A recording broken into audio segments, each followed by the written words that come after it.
Assalamualaikum warahmatullahi wabarakatuh. Perkenalkan, nama saya Marsha Fatika Fasmiarti dari Prodi D3 Kebidanan Semarang dengan NIM P1337424122004 akan menjelaskan sistem organ reproduksi wanita dan sistem limfatik guna memenuhi tugas fisiologi dengan penguji Ibu Listianing Eko Martini SSIT MTR Kep.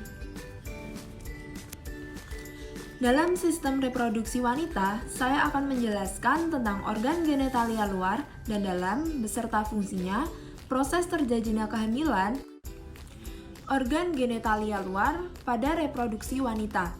Pada organ ini terdapat mons pubis, clitoris, labium majora, labium minora, urethral opening, hymen atau selaput darah, vaginal opening, dan perineum. Mons pubis. Mons pubis adalah lemak yang menonjol di atas labia tertutup oleh rambut saat masa pubertas. Organ ini berperan dalam proses rangsangan seksual karena mengeluarkan zat feromon. Pada bagian ini terdapat jaringan lemak, jaringan kulit, jaringan ikat, kelenjar keringat, dan akar rambut. Klitoris. Klitoris merupakan suatu tanggul berbentuk silinder dan erektil yang terletak di superior vulva, mengandung banyak urat-urat saraf sensorik dan pembuluh darah. Fungsi utama jaringan ini adalah menstimulasi dan meningkatkan keragaman seksual. Labia majora. Labia majora adalah bagian dari organ reproduksi wanita yang disebut dengan vulva. Bentuknya seperti dua lipatan besar di luar vagina. Panjang labia majora pada setiap wanita bervariasi, tetapi umumnya berkisar antara 2 sampai dengan 10 cm dan akan tertutup oleh rambut kemaluan setelah memasuki masa pubertas.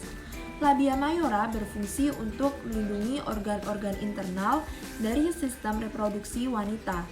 Dengan mencegah vagina terbuka dari pembukaan di luar aktivitas seks, bibir yang tebal dan keras tersebut melindungi dan menyembunyikan lubang vagina. Labia minora. Labia minora atau bibir vagina kecil berukuran lebih kecil daripada labia majora. Organ ini berfungsi sebagai pelindung vagina dan uretra atau saluran pembawa urin keluar tubuh. Labia minora tidak tertutupi rambut seperti labia majora. Urethral opening. Urethral opening adalah bukaan pada uretra atau disebut juga dengan meatus uretra. Organ ini adalah tempat bukaan dari uretra, yaitu bagian dari saluran kemih. Urethral opening atau uretra bertanggung jawab mengeluarkan urin dari kandung kemih keluar tubuh Anda. Hymen. Hymen atau selaput darah adalah lipatan membran yang menutupi sebagian luar saluran reproduksi perempuan atau vagina. Di saat seorang wanita mencapai usia pubertas, selaput darah menjadi elastis. Selaput darah sendiri memiliki fungsi untuk menyaring kotoran agar tidak langsung masuk ke dalam misfeus. Selain itu, selaput darah bertumbuh seiring dengan berkembangnya organ intim pada seorang wanita. Vaginal opening. Vaginal opening atau liang vagina sangat bervariasi ukuran dan bentuknya. Pada gadis biasanya tertutup sekali oleh labia minora dan jika dibuka hampir seluruhnya tertutup oleh hymen. Perineum. Perineum atau kerampang yaitu bagian yang terletak di antara vulva dan anus, memiliki panjang kurang lebih 4 cm. Bagian ini dibatasi oleh otot-otot musculus levator anus dan musculus coccygeus. Otot-otot ini berfungsi untuk menjaga kerja dari sphincter anus untuk menopang rongga panggul dan membantu menjaga organ panggul tetap pada tempatnya. Selanjutnya adalah organ bagian dalam pada wanita. Pada organ ini terdapat vagina, uterus, ovarium, serviks, tuba fallopi. Mari kita bahas satu persatu. Vagina. Vagina dikenal sebagai jalan lahir. Ini merupakan saluran yang menghubungkan organ reproduksi internal dan organ reproduksi eksternal. Lokasinya berada di belakang kandung kemih dan di depan saluran cerna. Adanya vagina memungkinkan cairan tubuh seperti darah menstruasi dan keputihan keluar. Organ ini juga memungkinkan cairan sperma masuk ke dalam tubuh. Tuba falopi. Tuba falopi adalah tabung sempit yang menempel pada bagian atas rahim dan berfungsi sebagai jalur bagi ovum atau sel telur untuk bergerak dari ovarium ke rahim. Panjangnya sekitar 10 sampai dengan 13 cm. Di saluran inilah terjadi pembuahan sel, sperma, sel telur yang telah dibuahi oleh embrio kemudian bergerak ke rahim, di mana nantinya akan berimplantasi ke dalam dinding rahim. Tuba falopi memiliki beberapa bagian. Yang pertama adalah infundibulum, yaitu lubang berbentuk corong di dekat ovarium. Yang kedua adalah fimbria, yaitu tonjolan seperti jari yang mengelilingi bukaan tuba falopi. Yang ketiga adalah struktur seperti rambut di dalam tuba falopi. Ketika ovarium melepaskan sel telur, cairan dan fimbria mendorongnya menuju lubang tuba falopi. Saat sudah di dalam, silia akan menggerakkan sel telur ke arah rahim. Perjalanan ini memakan waktu sekitar 7 hari dan di waktu-waktu ini sperma dapat membuahi sel telur bila wanita melakukan hubungan intim. Uterus. Uterus atau rahim merupakan organ yang bentuk dan ukurannya kurang lebih seperti buah pir.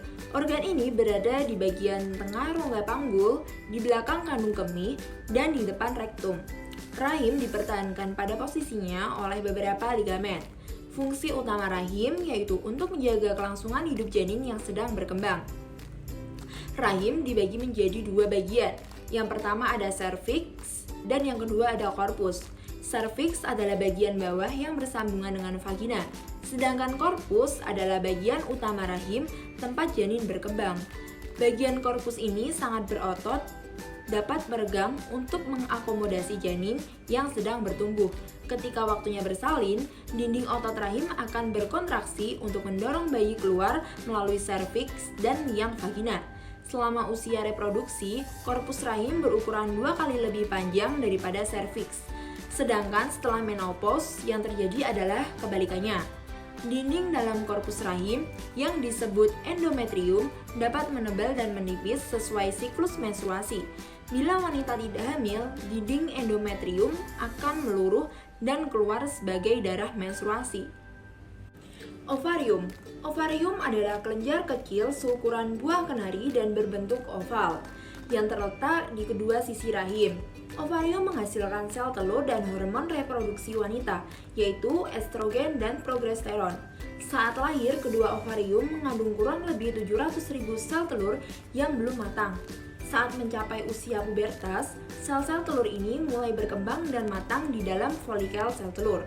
Sejak saat itu, sekitar sebulan sekali ovarium melepaskan satu sel telur yang matang. Proses ini dikenal sebagai ovulasi dan merupakan bagian dari siklus menstruasi. Proses ini pula yang memungkinkan terjadinya kehamilan. Serviks. Serviks adalah struktur sempit pada bagian bawah rahim. Lokasinya tepat di atas vagina. Seperti vagina, serviks dilapisi oleh selaput lendir, namun lebih halus. Serviks memiliki beberapa fungsi, di antaranya memproduksi lendir serviks yang berfungsi menghambat sperma memasuki rahim ketika seorang wanita sedang tidak subur atau sedang hamil. Selanjutnya, melindungi dari kuman berbahaya. Lendir serviks juga menghentikan bakteri atau kuman berbahaya memasuki rahim dan menjaga vagina tetap sehat. Selanjutnya adalah jalur keluarnya darah menstruasi. Proses terjadinya kehamilan. Proses kehamilan dimulai saat terjadinya konsepsi atau pembuahan. Sebelum konsepsi, ada hal-hal yang terjadi pada tubuh wanita. Yang pertama ada ovulasi, yang kedua kenaikan hormon, dan yang ketiga telur berjalan ke tuba falopi. Ovulasi. Ovulasi terjadi ketika sel telur atau ovum keluar dari sarangnya atau yang disebut dengan ovarium, di mana di dalam ovarium terdapat kantung-kantung atau folikel yang berisi cairan dan sel telur. Ketika folikel menjadi matang kemudian pecah, maka keluarlah sel telur yang ada di dalam tadi. Ovulasi ini normalnya terjadi setiap bulan sesuai siklus menstruasi dan rata-rata terjadi sekitar 2 minggu sebelum periode atau siklus menstruasi berikutnya. Proses selanjutnya adalah kenaikan hormon. Setelah telur meninggalkan folikel, folikel berkembang menjadi sesuatu yang disebut dengan korpus luteum. Korpus luteum melepaskan hormon yang membantu menebalkan lapisan rahim untuk mempersiapkan ketika terjadi proses kehamilan.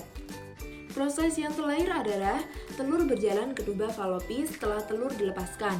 Ia bergerak ke tuba falopi.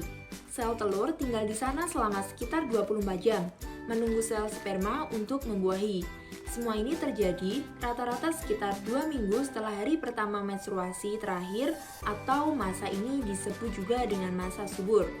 Telur memiliki hanya 12-24 jam, sedangkan sperma bisa bertahan selama sekitar 72 jam pada saluran reproduksi wanita. Oleh karena itu disimpulkan bahwa masa subur wanita itu lamanya 4 hari, yakni hari ke-12 sampai 16 dihitung dari hari pertama menstruasi. Selanjutnya untuk materi yang kedua yaitu sistem darah limfatik. Sistem limfatik adalah sekumpulan jaringan dan organ yang membantu membersihkan tubuh dari racun, limbah, dan apapun yang berbahaya terhadap tubuh termasuk mikroorganisme jahat. Fungsi utama dari sistem limfatik adalah untuk mengangkut getah bening, cairan yang mengandung sel-sel darah putih untuk melawan infeksi. Sistem limfatik atau sistem getah bening terutama terdiri dari pembuluh limfatik yang mirip dengan pembuluh darah pada sistem peredaran darah vena dan kapiler. Pembuluh limfatik terhubung ke kelenjar getah bening dan menghubungkan antar kelenjar getah bening satu dengan lainnya. Kelenjar getah bening merupakan tempat di mana getah bening disaring. Contohnya, kelenjar amandel, kelenjar adenoid, dan sebagainya. Ada juga organ limpa dan timus, yang semuanya merupakan bagian dari sistem limfatik. Sistem limfatik manusia terdiri atas beberapa di antaranya seperti di bawah ini. Yang pertama adalah saluran limfe. Saluran limfe yaitu cairan bening menyerupai plasma yang tidak mengandung protein plasma dan memiliki kompetensi yang serupa dengan cairan interstisial. Limfe mengangkut protein plasma yang meresap ke dasar kapiler dan kembali ke dalam aliran darah. Yang kedua adalah limfosit. Limfosit menghasilkan antibodi untuk membunuh mikroorganisme asing dan menghentikan penyebaran infeksi. Manusia memang bisa hidup tanpa limpa. Misalnya, pada orang-orang yang telah kehilangan limpa akibat penyakit atau cedera. Namun, sebagai konsekuensinya, mereka akan lebih rentan terserang infeksi. Yang ketiga adalah timus. Timus terletak di dada tempat di atas jantung, merupakan organ kecil yang berfungsi sebagai tempat pematangan limfosit sehingga menjadi limfosit matang yang aktif atau sel T aktif. Sel ini berguna untuk menghancurkan sel-sel yang terinfeksi atau sel kanker. Yang keempat adalah amandel. Amandel adalah kelenjar getah bening besar yang terletak di faring. Menurut American Academy of Otolaryngology, amandel merupakan baris pertama pertahanan tubuh terhadap bakteri dan virus yang masuk ke dalam tubuh melalui mulut atau faring. Yang kelima adalah getah bening. Getah bening adalah cairan bening dan tidak berwarna.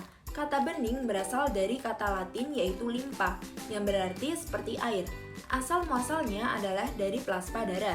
Setelah plasma darah yang membawa nutrisi menyalurkan ke sel-sel tubuh, kemudian sebagian besar akan kembali ke sirkulasi vena melalui pembuluh darah kecil yang disebut dengan venula, lalu mengalir ke pembuluh darah vena. Sisanya yang sebagian kecil mengalir ke sistem limfatik dan menjadi cairan getah bening. Yang keenam adalah pembuluh limfatik atau pembuluh getah bening. Pembuluh limfatik merupakan salah satu bagian dari jaringan pembuluh mikro yang terletak di seluruh tubuh.